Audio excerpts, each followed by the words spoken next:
5.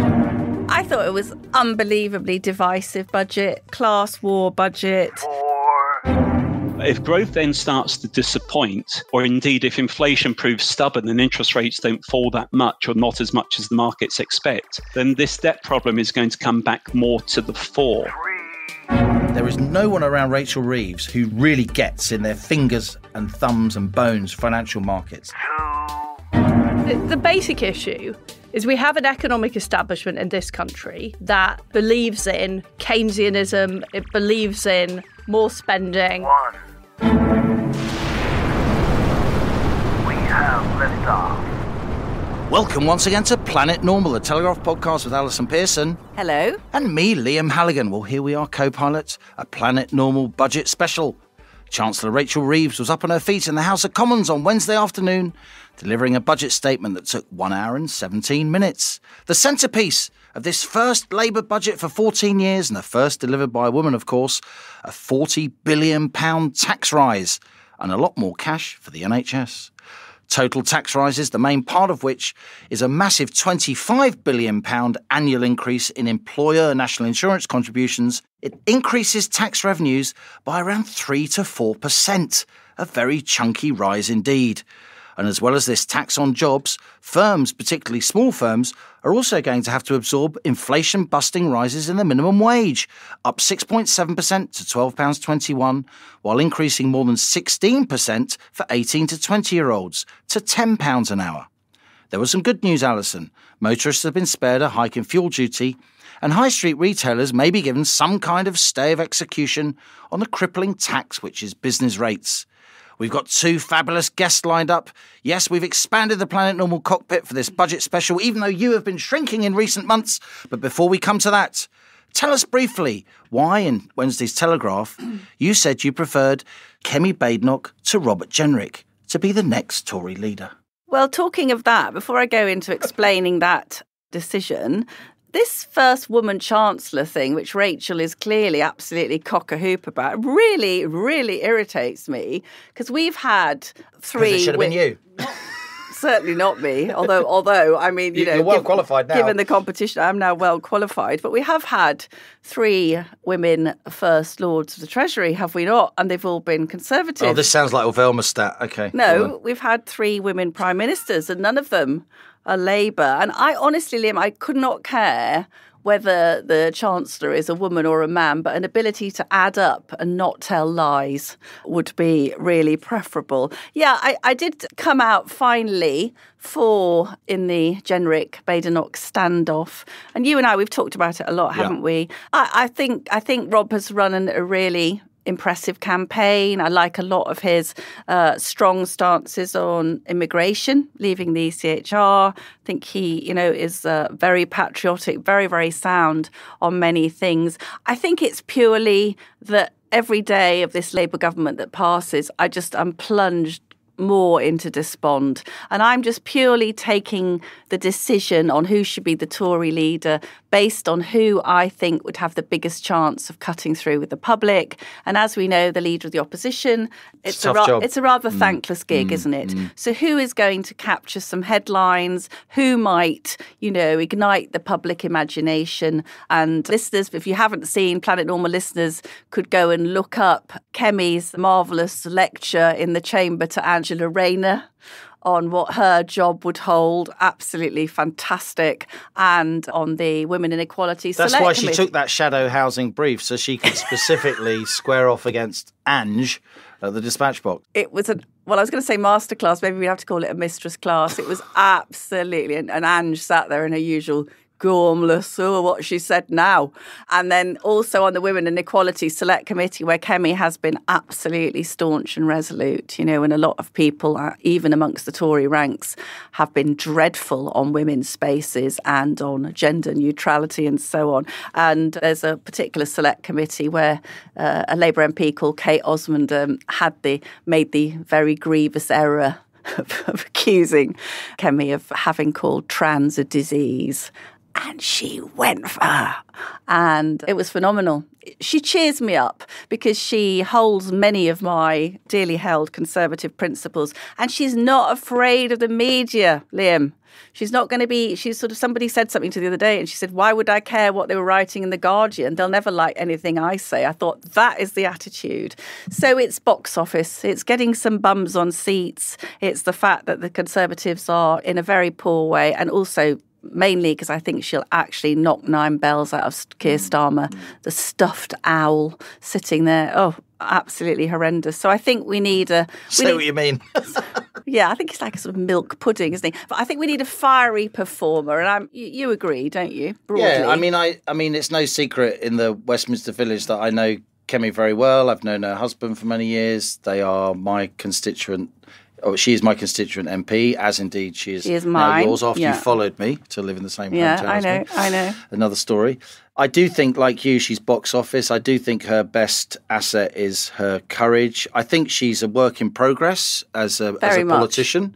But I think if she gets some good people around her, I think she gives the Conservatives a fighting chance, as we said, days after the 4th of July election, of coming back in a single term. But look, it's the budget. Yeah. I've roughly said what I think at the top. We've got 2 fantastically well-informed guests to follow. But I know bond markets around the world are waiting for the Pearson verdict. So let's give us in 30 seconds. Do the sums add up?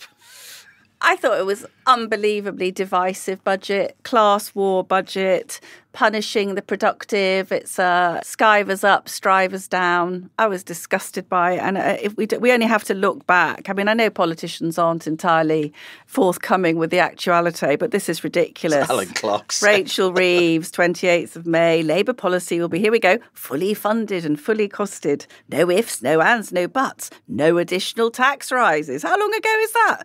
Keir Starmer, no more money for the NHS without reform. And Keir this week also said, I don't know if anyone noticed this, I don't know much about economics, but I know a lot about the English language, as you know.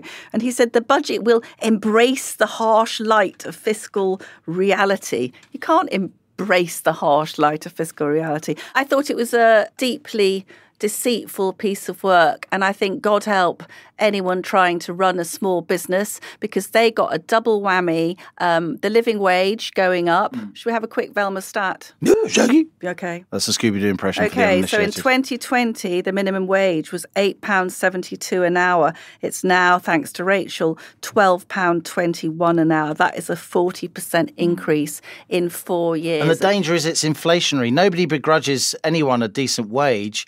But if this just feeds straight into inflation, if this just feeds straight into prices, because these are business costs, then nobody's going to be better off. And a lot of people, particularly the poorest, will be worse off. And as you know, I'm obviously highly trained up by Chief Economist Halligan. I've been promoted. And the rise in the employer's national insurance contributions. So we're hearing from Planet Normal listeners with businesses, and they're saying, right, well, the staff are either going to have to cut their hours.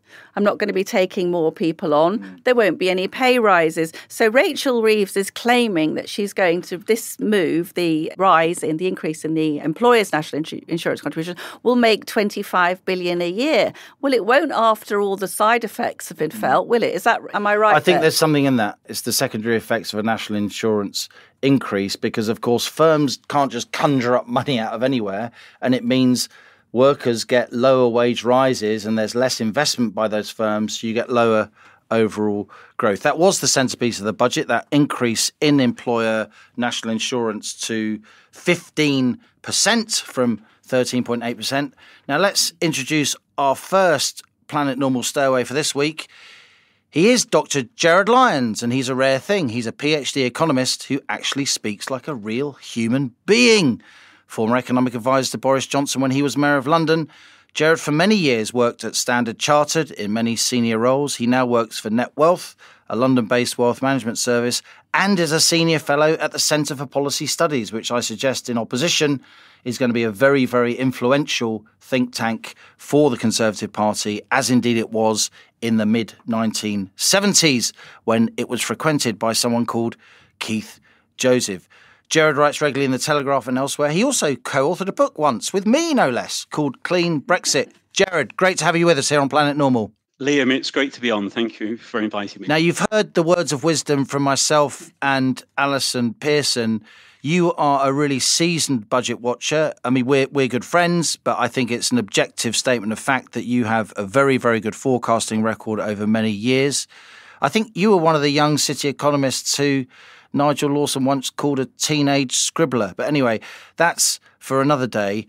What did you make of this budget, Jerry, particularly in historic contexts, given the many, many budgets that you've watched? Well, it was very much a tax, spend and borrow budget. And the Chancellor at the beginning very much set it up as a defining budget in terms of Labour taking power. And indeed, if one did it in that context, one could say it was a budget with some good parts, with some bad parts. But what it clearly does is outline a clear future choice, because the direction of travel under Labour is very much towards higher public spending, with it higher taxation, and naturally a higher or increased role for the state. There were some good parts to the budget, just given what's been said. I think it's important to put that marker down.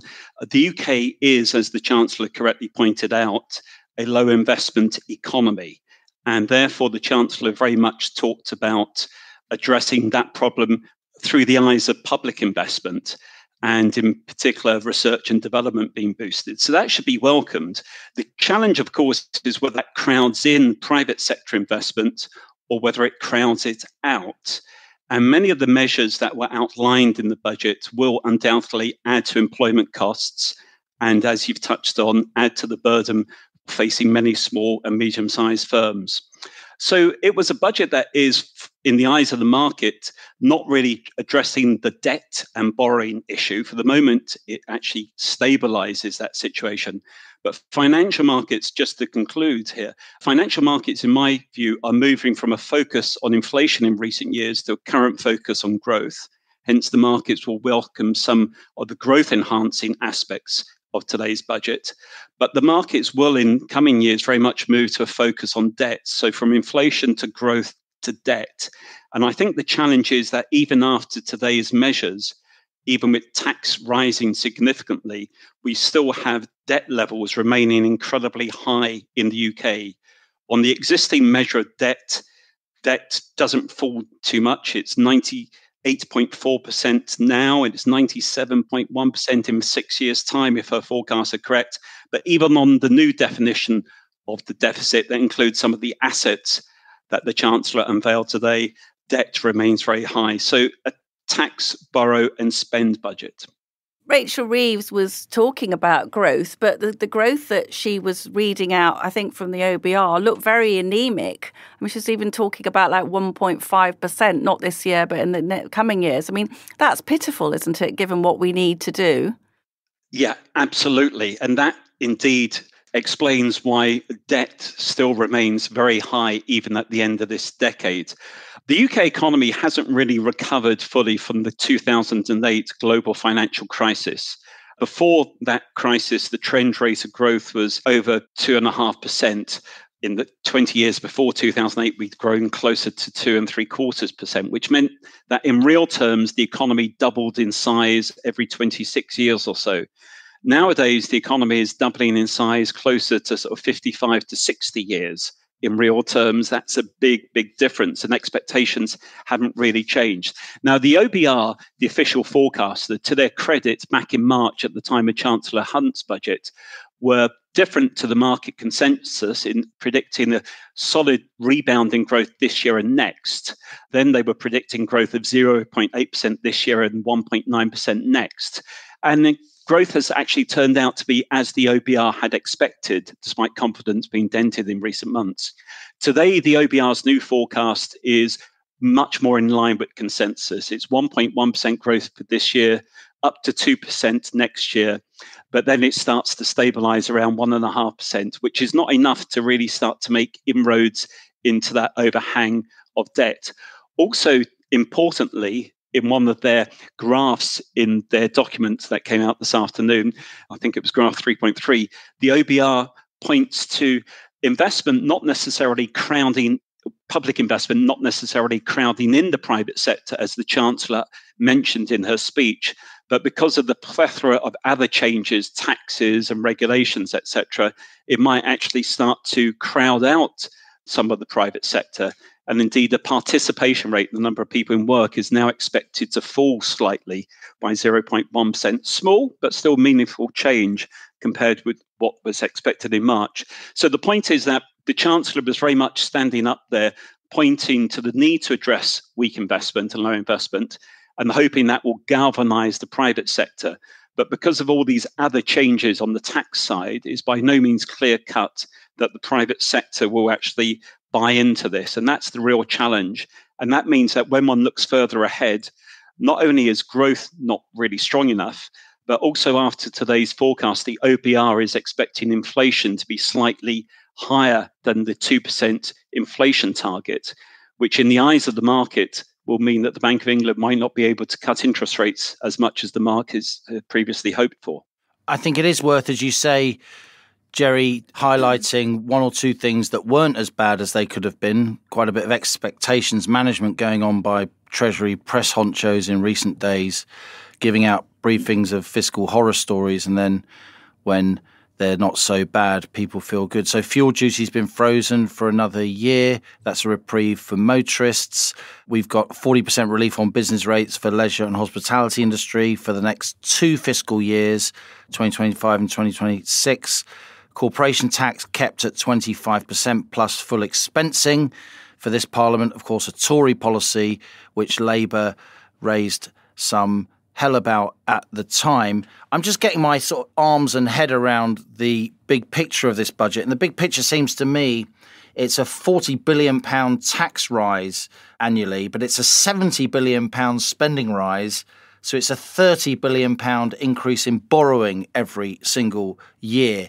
And in a little calculation I do with every budget is I go to a certain table in the technical documents. They keep moving it around to make it difficult for some of us who read the budget as you do in a sort of professional sense. But I added up the increase in borrowing forecasts every year for the next 5 years compared to the same forecasts back in March, and the total increase in borrowing that Rachel Reeves just announced, the implicit increase, because this number doesn't appear anywhere in the budget documents, you've got to calculate it yourself, is £141.8 billion. That's the extra borrowing that Rachel Reeves just unveiled. And I wonder what you think about how the market is going to absorb this. And I'm looking at the 10-year gilt yield now, which is, of course, how much it costs the government to borrow for 10 years. And the 10-year gilt yield has gone up roughly since 2 p.m. It's gone up from 4.2% to well over 4.4%. It's gone up by 25 basis points or 1/4% in an hour and 20 minutes as the market absorbs the scale of the extra borrowing.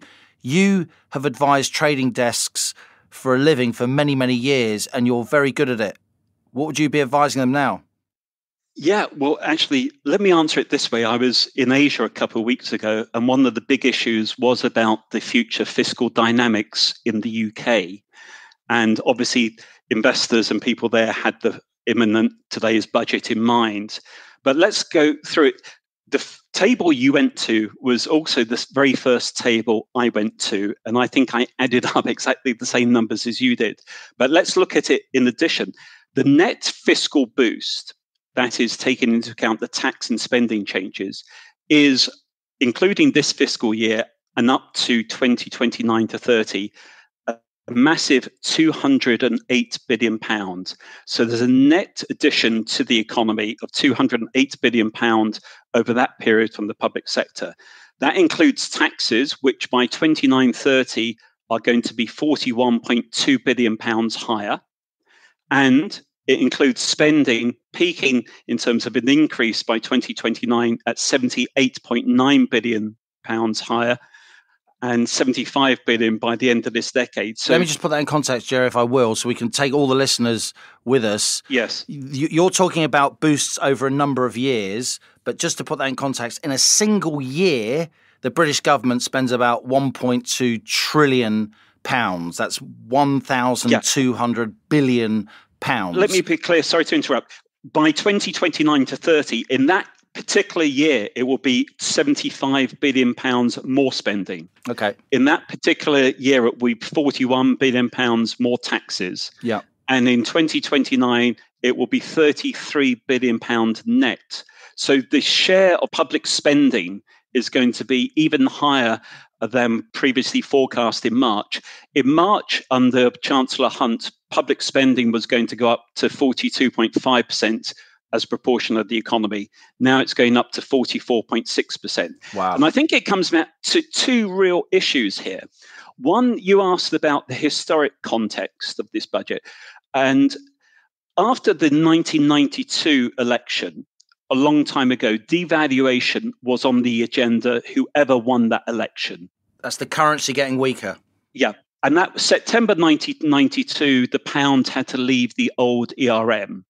The hope in the markets was that whoever won this election would address head on the poor fiscal position, because while this government inherited from the Conservatives a moderately improving economy, they've inherited a very poor fiscal position and a very poor debt position. And Chancellor Reeves was quite correct today to actually be quite critical about some of the fiscal numbers she was inheriting. Now, instead of addressing that by actually trying to boost growth and make inroads into debt, what she is doing today is actually increasing spending and increasing taxes, and borrowing therefore remains high and debt remains high. And the key therefore is what happens in that future relationship between growth and interest rates. Because if growth is not achieved, then these problems will come back to haunt us. And the market's very conscious that we have a comprehensive spending review next year, which will likely add to spending. And some of the numbering thinks there is quite rightly do need more spending. But if growth then starts to disappoint, or indeed if inflation proves stubborn and interest rates don't fall that much or not as much as the markets expect, then this debt problem is going to come back more to the fore.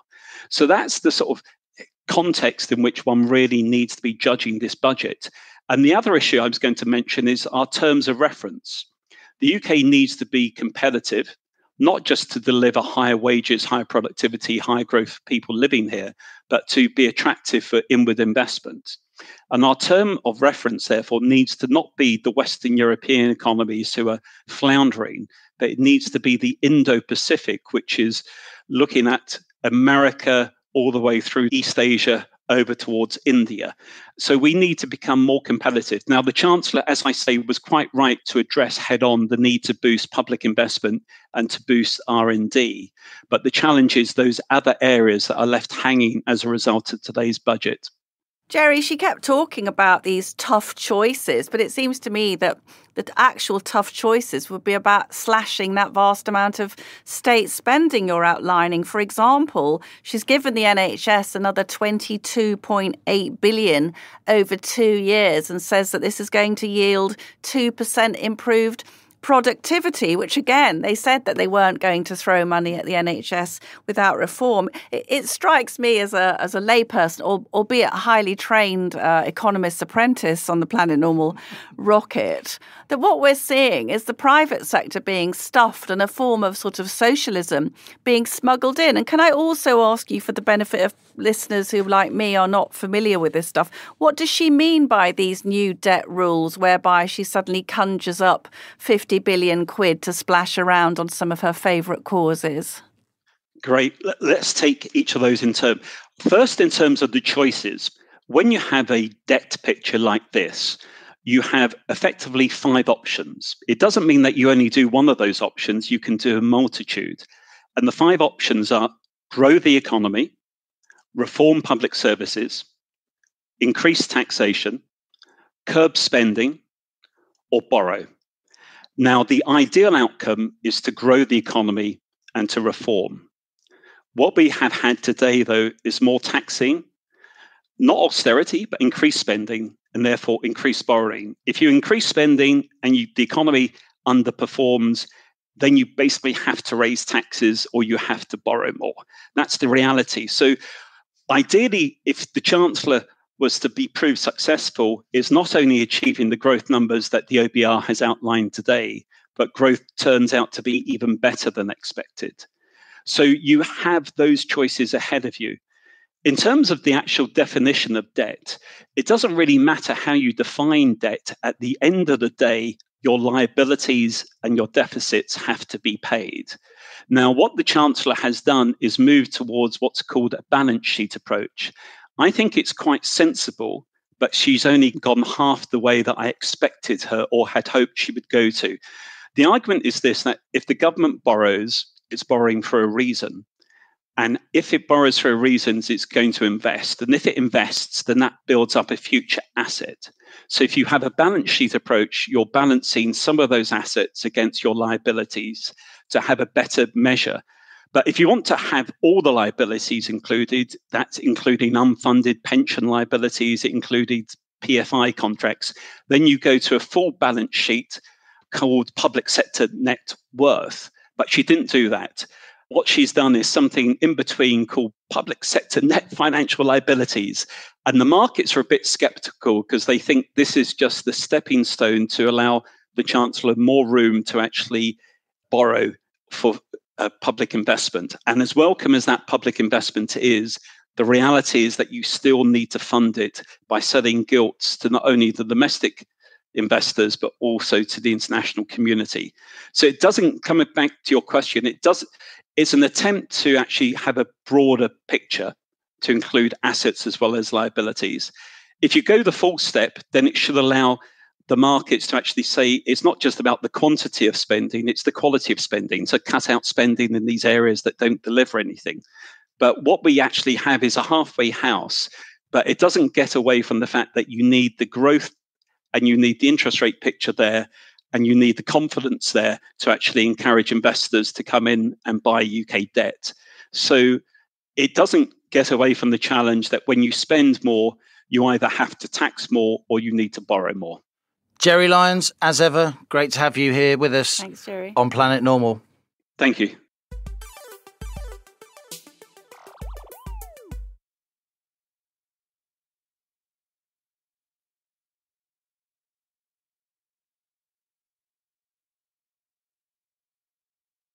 So there you go, Allison. There's my esteemed co-author, Dr.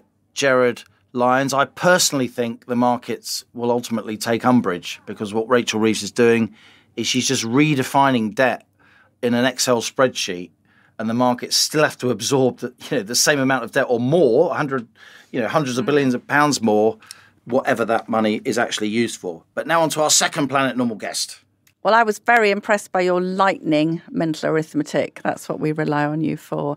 Now, here in the Planet Normal studio at the Telegraph headquarters, we are delighted to welcome someone who needs very little in the way of introduction. Former Trade Secretary, former Chief Secretary of the Treasury, and former Foreign Secretary, and former Prime Minister Liz Truss. Liz, it's great to have you with us on this, I was going to say auspicious, but that's not the right. What's the opposite of auspicious? Doom-laden. Doom-laden. Doom-laden day.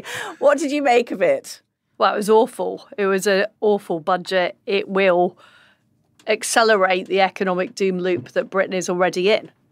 I think it's fair to say the country was on the wrong path already after 25 years of economic consensus that you can just keep increasing spending, keep increasing regulations, and also keep increasing taxes. I mean, when the Conservatives were booted out of office, taxes were already at a 70-year high. We were spending over 40% of GDP on the government, and we had the highest energy prices in the developed world. So things were not good, and they were going in the wrong direction. But what Rachel Reeves has said is, that's not enough. It's not enough spending. It's not enough taxes. It's not enough regulation. I'm going to turbocharge this and crash this car into a wall. And what I think about the figures that the OBR have produced today is they are over-optimistic about how much tax will be raised over time, because what we're already seeing is we're seeing millionaires leaving the country, we're seeing businesses closing down, and I don't think the revenues will be as expected. So I fully anticipate that Labour will come back for more. This is just the start of the pain. Reeves is not even thinking, is she, about whether some of these smaller businesses and medium enterprises, whether they'll think it's worth soldiering on. I was talking to a guy who owns local gyms in our area, and he said, I'm still paying back my bounce back loan from the pandemic. I mean, lots of these people are not in such a great state anyway, and then loading them with increase in the minimum wage. The problem is, Liz, isn't it, is that to the public, all this largesse sounds great, doesn't it? Everybody wants to raise the minimum wage. How nice to give lower paid people this thing. But there's going for the engine of our growth. There doesn't seem to be much to do with growth in this budget at all. Absolutely. And I think you got it right when you said she's not even thinking. I think that is true because so much of the economic decision making has been outsourced to the Bank of England, to the Office of Budget Responsibility. They're essentially giving her a housekeeping allowance, which she gets to spend. Now, she's cheating it a bit by fiddling 50 billion off the balance sheet. But we have a very powerful set now of economic institutions that have presided over this massive rise in debt. And she is not challenging their thinking. She is not challenging the thinking that if you keep putting up taxes, what you are going to do is just stymie business, particularly small business. One of the things I mentioned is that we have the highest energy prices in the developed world. And this is because of the windfall tax on the oil and gas industry. It's because of the fact we didn't do fracking. It's because of the nutty net zero policies. Those are the things we need to fix to get economic growth. If you're setting up a business in America, you're paying a quarter of the energy prices of setting up a business in the UK. Why wouldn't you just move to America? And this is the kind of thing that we should actually have a chancellor thinking about. And from my experience at the Treasury and also in Number 10 briefly, politicians aren't expected to think anymore. And actually, the public aren't expected to think anymore. And I think, unfortunately, Britain is going to get a very powerful lesson of what happens when you don't think about economics. And this is what we went through in the 70s. We'll come on to your thoughts on the OBR, which are really important. But just on a personal level, I heard Rachel Reeves say at the Commons Dispatch box that she's not taking the path of Liz Truss. She's not taking the path of irresponsibility. She's not taking the path of ignoring the health of the public finances altogether. How does that make you feel? First of all, she's borrowing far more than Kwasi and I did in the mini budget. And the reason the mini budget was undermined was actions of the Bank of England. The night before the mini budget, they announced the sale of £40 billion worth of government debt. And on the Monday after the mini budget, they had failed to regulate the LDI markets. You've written about this in many excellent articles, Liam. They failed to do that, and they put the blame on me and Kwasi. And the problem Rachel Reeves has is she bought the narrative of the Bank of England, the narrative of much of the media, and it's simply not true. So she can say what she likes about me. She's not going to be very happy next year when the tax revenues aren't coming in, and she is facing a massive debt crisis. That's the reality. And this is what I mean about not thinking. She's not thinking about what has actually happened to the British economy over the last 25 years. It seems to me that what Lib's just been talking about here with the 10-year yield rising, I had it at 4.3%, it's even higher than that. I mean, this was your downfall. So do you feel slightly, annoyed, peeved that her budget isn't getting the same or worse reaction, given that she's done something which, by your lights, is even more reckless? Is that correct? The Bank of England have admitted that 2/3 of the market movement that took place in October 2022 was down to their failure to regulate. Their failure to regulate these LDIs. So they've admitted it's their fault. This is deliberate misrepresentation. But that's just one aspect of what they did, isn't it? They didn't fail those leveraged investments. Yeah, this is all true. But also, you mentioned it before, just so listeners can get their heads around what we're talking about here. You mentioned that they sold gilts back to the market. It's like a reversal of quantitative easing. They didn't have to choose 2 days before your budget to do that, making it harder for you. The basic issue is we have an economic establishment in this country that believes in Keynesianism. It believes in more spending, more taxation, higher regulation. It doesn't understand the drivers of the economy. And These are the people behind net zero. Look at Mark Carney, one of the governors of the Bank of England. Look at Andrew Bailey, now got a climate change objective. They do not understand what is driving the economy. They believe in social democratic economics. To put it politely, it's probably more socialist now, but social democratic economics. Those people have been in charge of Britain since Gordon Brown was Chancellor. All of the people put in the Bank of England, all of the people at the Treasury, all of the people at the Office of Budget Responsibility. Richard Hughes used to be at the Resolution Foundation. He now runs the OBR. Torsten Bell, formerly at the Resolution Foundation, is now a Labour MP. He was Ed Miliband's former economic advisor. These people all think the same thing. And what the bringing down of my government was about is about those people being against my policies and doing everything they could to blame me for their failures and sabotage it. And I was the only Conservative... You genuinely think the OBR sabotaged your mini-budget? Yeah, they leaked the idea that there would be a £70 billion hole 2 weeks after... This was 2 weeks after the mini-budget, and that spooked the markets. Because the problem is, if the bond markets get the idea that the major economic institutions in Britain, like the OBR and the Bank of England, are not behind the government. They're not going to bet against that. They're going to bet against that because those people are so powerful. The Bank of England governor is unsackable. Now, in my view, that's not accountability and it's not democracy. And one of the reasons we've had such high inflation in Britain is because of the failings of the Bank of England. But they haven't been held to account for that. That's the situation I faced. I faced a full-scale rebellion by the British economic establishment. The British economic establishment is on Rachel Reeves' side. They will do all they can. She's a former Bank of England employee. She never mentions it. We don't know exactly what job she did. I thought we worked out she made the tea. Although in my book that's a very important role and one I would be doing at the Bank of England. But anyway, but the point is, she is one of these people, and of course they are going to back her. But ultimately, there will come a moment when the bond markets realise that the British debt is getting out of control. And then I think we will be in a situation like we were in the mid-70s. Co-pilot Halligan has many, many months ago said, with the prospect of a Labour government, you said that the markets will school them, didn't you? You said that a long time ago to me. I did, because I've spoken to the people on the Labour front bench, many of them for many, many years. I was at university with some of them, and I know they don't really think about economics in the way that financial markets think about economics. They think there's a size of a pie and they're going to grab more of the pie for their friends. They don't really understand how you grow the pie.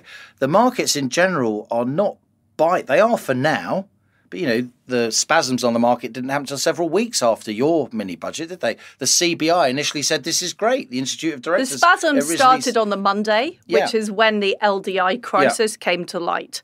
And this is what the Bank of England have said in their report. So they've acknowledged it was their fault that this thing happened in the markets.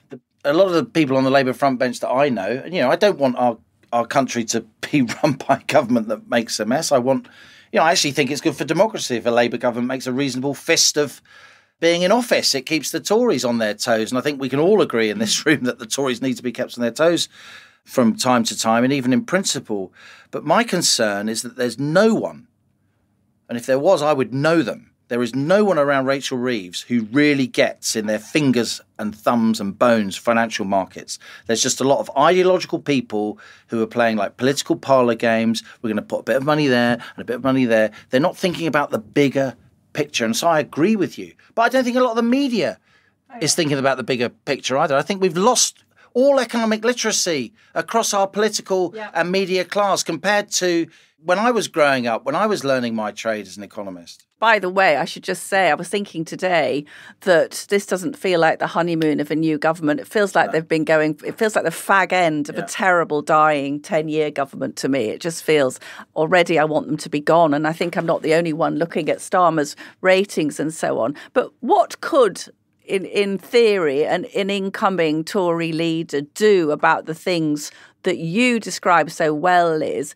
if that person isn't willing to be the creature of these institutions, which seem to be undemocratic because they can crush a Prime Minister and a Chancellor. Well, we have to.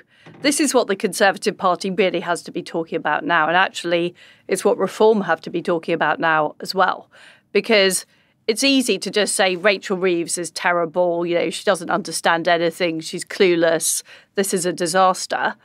But until the Conservatives acknowledge what went wrong for the last 14 years and why we ended up in a situation where we were spending so much money while we were pursuing policies that were against our economic interests. If you look at net zero, we've exported carbon production to China. That's a result of our policies. We've absolutely shafted British industry. Our last steel works have closed down. We've got to analyse what actually happened. And the answer is we did not take on the institutions early enough. And I know to my cost how powerful these people are. And I didn't have the full backing of the Conservative Party. There are too many people in the Conservative Party who want to go along to get along. They're not prepared to have a fight. I think they need to be properly made accountable. I think the Bank of England needs to be accountable. I think the OBR needs to be abolished.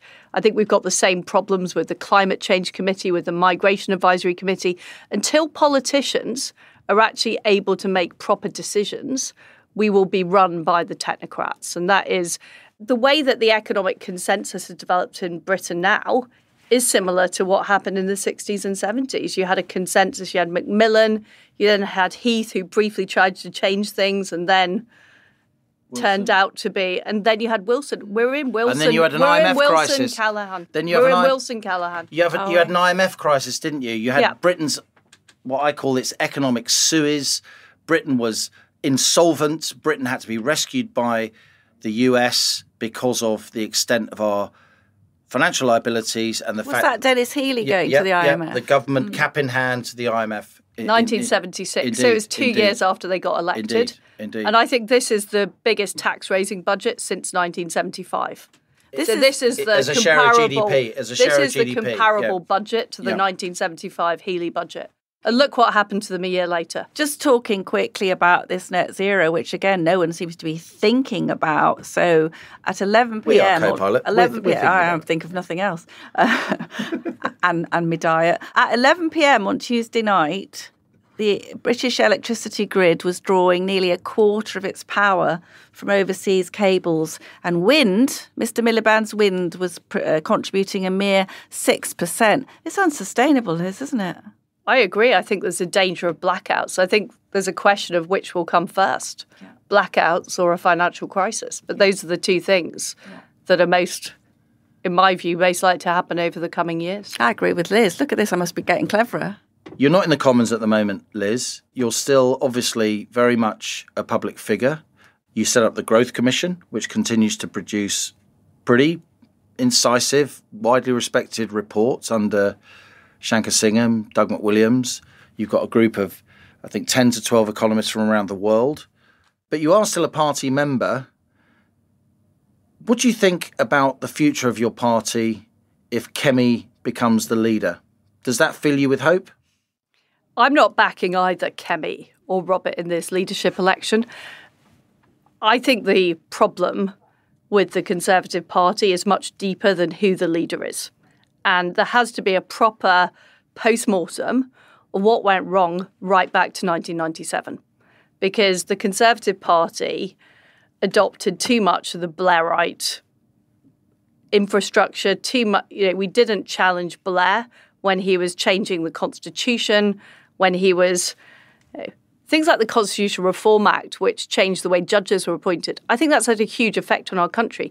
If we look at how unaccountable the criminal justice system is now, that was a result of some of those Blairite changes. And to me, there needs to be a proper post-mortem about what went wrong, not just for the last 14 years, but our time in opposition. And we need to have a parliamentary party that actually believes in conservative values. Because, yes, I faced huge opposition from the economic institutions, but I certainly didn't get much backing from the conservative benches for lowering taxes, getting on with fracking, all the things I thought we needed to do to drive the economy. And frankly, a lot of those people are still there in Parliament, blocking change. So these On are your the side. on the Conservative benches, yes.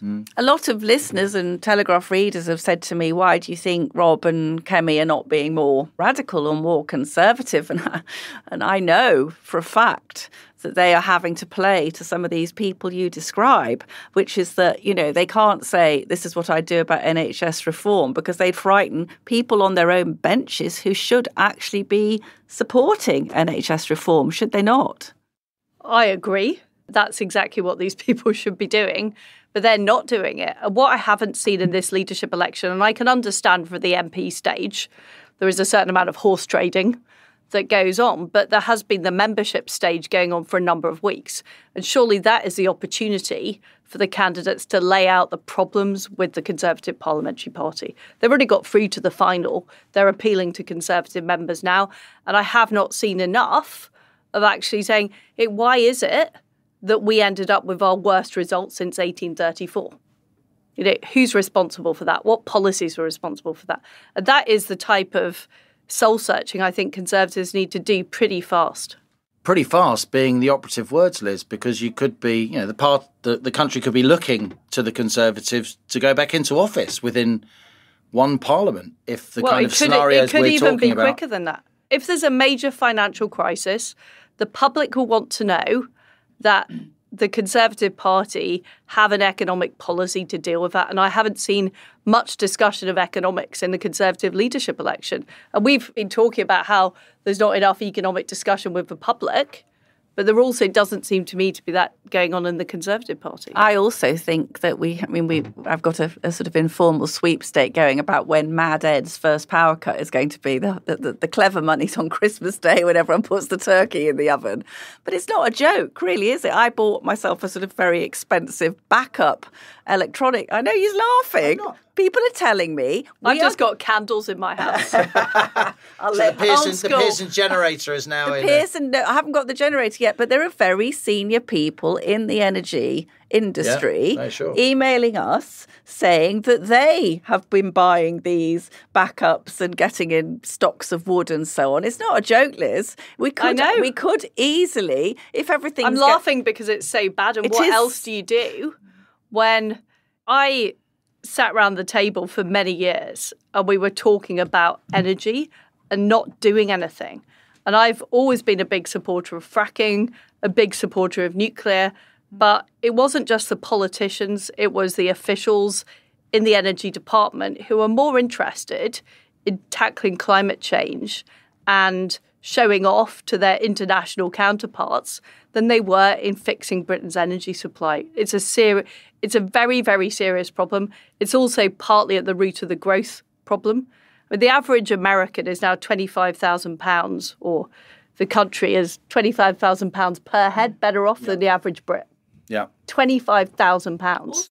Their energy costs are a quarter of ours. This is a major factor in why American industry is so successful. Somewhat cheekily, but lots of Planet Normal listeners will be thinking it, Liz. Do you agree with the JCB boss, Anthony Bamford, of course, a huge Tory donor over the years, that in the end your party is going to have to do a deal with reform? I think it's too early to say at this stage. I think it's too early to say, but I was always a supporter of joining up with Nigel Farage prior to the election. I think that reform is able to target voters that Conservatives may not be able to target. And I certainly think it would be a crazy thing to rule out at this stage. Well, I agree. And I think also that I know from lots of our listeners, again, that people who have defected to reform, the trust is lost. The idea that they're all going to come meekly back, if the Conservatives make nice noises. Would you think of shunting over to reform with me, Liz Truss? I'm focused at the moment on talking about the economy and trying to get this debate going. No, I'm not defecting. I'm not doing anything. I'm not an MP. I am. You're coming back though, right? As I say, I've got no plans. Oh. I mean, I was in the House of Commons yesterday meeting a few friends, and the general state of things in socialist towers that Parliament now is, it's horrific. It's absolutely horrific. In what way? Just the general atmosphere of gloom. Nothing in Parliament works, just as the same as nothing in the country works. And What I think needs to happen is a bigger popular movement needs to be built up in the country that wants change. That is what we're missing at the moment. And this is why I worked with Mark Littlewood on PopCon to try and get some of these arguments into Used to the run public the IEA, domain. of course, I think the Institute of Economic Affairs. the MPs in general are so out of touch with what is going on in the country. That is a huge problem. And I don't think it will last. Liz Truss, great to have you here on Planet Good to be Normal. on the show. Thank you.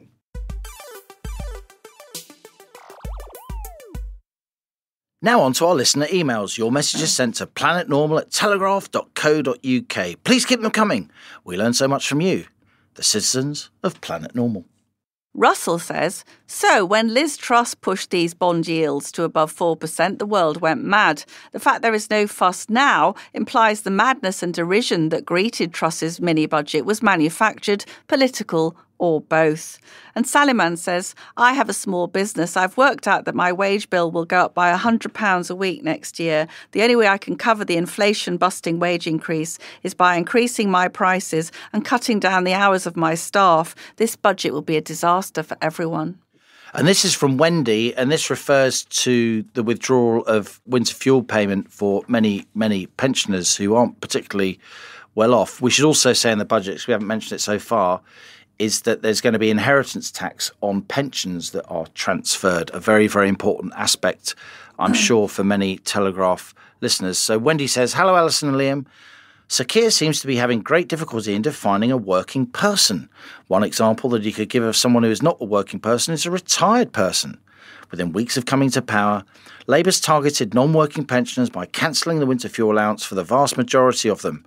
I'm a recipient of the full state pension, having recently reached the age of 66. Congratulations, Wendy. And paid my full 35 years national insurance contributions. My pension is £11,502 per year, half the living wage, but still making me too wealthy, it seems, to claim pension credit with its associated benefits, including that winter fuel allowance. I've worked in the private sector all my life, and I've never received any pension contributions from an employer, says Wendy. Can Sir Keir please explain how the millions of retired, i.e. non-working, private sector workers like me can supplement their incomes in their retirement without savings in shares and property? Compare and contrast, says Wendy, those public sector employees with tax-free pension contributions of up to 30% of their salary paid by their employers, i.e. us taxpayers. Retired public sector workers have no need to accumulate savings in shares or property to afford their retirement. They have a guaranteed index-linked pension for the rest of their lives, often based on final salary. How many private sector workers could accumulate sufficient savings to provide a guaranteed index-linked income based on their final salary for their retirement? And now these savings and the income they provide are being targeted by Labour. Labour says it wants to grow the economy whilst providing no inducement for anyone to work in the private sector, either as an employer or an employee, says Wendy. Does the Labour Party really want to encourage private sector workers not to work and pay the full national insurance contributions, so becoming entitled to pension credit with its associated benefits and not save but to rely entirely on state handouts for their retirement? Keep up the good work. Wendy. Liz Truss mentioned us going back to the 70s, and on Planet Normal we've got a bit of a riff going, haven't we, Liam, with various people sending in memories of power cuts and so on. This is from Bob. Dear Velma and Scooby-Doo, I don't suppose there are too many people under the age of 70 who remember the 3-day working week imposed by Ted Heath's government in early 1974 to conserve coal stocks due to the National Union of Miners' demand for a 35% pay increase. All non-essential businesses were restricted to a 3-day working week. So this, at the time, lowly insurance clerk had to travel from West Ewell to Croydon, a bus followed by 2 trains, to sit at a desk, often lit by candles, in an office that was nowhere near sufficiently warm to meet today's health and safety rules.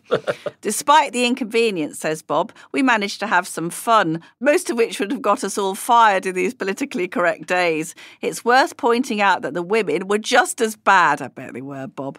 Ted Heath's government would fall following a snap election in February. And surprise, surprise, the incoming Labour government immediately settled the NUM's 35% 35% wage claim. This was followed by another 35% increase in 1975. We, on the other hand, had to be content with threshold payments, where a 1% increase in inflation was matched by a 1% salary increase. This happened almost monthly, and as a result, depressed and merit increases, which never seemed to feature in union demands. Hopefully, says Bob, a few blackouts now will be worth seeing the back of Ed, who hasn't got a Scooby silly band, and his net zero measures keep the rocket of reason and right thinking pointing in the right direction. Best, Bob. Lovely memories, Bob. Here's a couple more on our 70s rift, because, of course, Allison and I remember 1975, unlike that pup that we just heard from, Liz Truss. She was born in 1975. This is from Mal. Dear A&L, I like that, A&L. Dear A&L, when Liam mentioned Arctic roll during your chat about the 70s, my lovely wife Marilyn, born 1950, had a flashback. As a child in a cafe with her parents, she remembers choosing a very exotic and intriguing dessert from the menu, Swiss Delice. Wondering what it could possibly be. You guessed it. It was plain old Arctic roll. Thursday morning, Planet Normal's like having a birthday every week, something everyone looks forward to. Thank you both for being an oasis in a desert of increasing stupidity and nonsense. And even earlier in our respective childhoods, Allison, this is from Hugh. Dear Planet Normal, in September 1971, I married an American from the sunny state of Georgia. Down in darkest Sussex, she spent her first UK winter making candles to fill in the gaps left by the regular electricity blackouts. Come February, she told me she couldn't live in the UK any longer. So we bought a clapped-out old VW camper, persuaded our vicar to write us a letter of introduction. How charmingly old-fashioned. A letter of introduction to our twin town in central France. We left the country, returning only in 1979 with the election of Margaret Thatcher. Well, there you go. I love the idea of Hugh bringing Mrs. Hugh, a southern belle from Georgia, to live in darkest Labour-governed England. It's like the apogee of American power. I know. Actually does make you think, doesn't it? Perhaps we should invest in a Planet Normal camper van and disappear from Starmer's Britain. And finally, Allison, just to round off a pretty challenging episode, I think, of Planet Normal, going through all the budget details, but we've tried to lighten the mood as ever in places. And who better than Bob the Bard? Hooray. He's back. Dear Planet Normal, says Bob, as Britain faces demands to pay reparations for past injustice, I'm forced to consider some rather awkward questions from my own family's history, but I think I may have a solution. Thanks again for Planet Normal, the podcast to which we all owe so much. P.S. Whenever Rachel Reeves blames the previous government for something, she reminds me of St David St Hubbins of Spinal Tap, when he blamed a tough crowd at one of their gigs on the previous performer. They were still booing him when we came on stage. Yes, Bob, but Dave went up to 11. This is from Bob the Bard. I blame myself. When it comes to righting historical wrongs, I'm not sure what to do. My forebears came from all over these isles. They were truly a motley crew. Of those frightful English oppressors, I'm afraid there were quite a lot. But there were also many with Celtic blood, who were Irish, Welsh or Scots. So should I really be punished for the rise of the English nation? Or am I a victim of empire who deserves some compensation? I've decided to atone for those relatives who took part in this conquest and theft. I shall write a cheque with my right hand and then offer it to my left. Bob the Bard. Da-da-da-da. By the way, I should say that I got a little thing going on social media when David Lammy was offering to give what little money this country's got left to the Commonwealth countries in reparations. And I said I would be starting a campaign, Liam, you like this, for reparations for all the people in this country whose grandparents and great-grandparents were child labourers, as my beloved Welsh grandfather went down the mine when he was 12. So we didn't have a lot of white privilege in South Wales at that point. It's absolutely absurd, isn't it, to think that millions of people in this country should be giving our money when My grandmother, like so many, went into service as a 12-year-old. My grandfather died, bless him. He just about made his God. He always said God would give him 70 years and 10. And he got to that, but he had pneumoconiosis and lung cancer that was given to him by the National Coal Board. So I don't think I should be giving any money to the Commonwealth countries. Do you? I think a lot of these calls for reparations are extremely divisive and are made largely by people whose families were involved in colonial exploitation themselves. This is the worst kind of student politics, white liberal guilt, and it will wind up a huge amount of people in this country and be nothing but divisive. And so that's it from Planet Normal for another week as we leave our sanctuary of sweet reason, our flying refuge of reason views. Email of the week. It's my turn, and I think it has to be J.M. Barry's finest. Yes, that is Wendy. Hooray! Wendy. So email us at planetnormal@telegraph.co.uk. Put in the subject heading, mug winner. Send us your postal address. And a rarest rocking horse poo Planet Normal mug will wing its way, like Peter Pan, to you. If you enjoy Planet Normal, please subscribe to this podcast and leave us a rating and even a review on Spotify, the podcast app, or wherever you listen to us. It helps others to find us so the Planet Normal family can grow. And I know, Liam, that lots of people listen to us on their dog walk. And as we speed away from our beloved Planet Normal and the madness of planet Earth comes back into view, thanks as ever to our producers, Isabel Bajard, Elliot Lampitt, Cass Ho and Louisa Wells. Stay safe and in touch with us and with each other. Until next week, it's goodbye from me. And it's goodbye from him.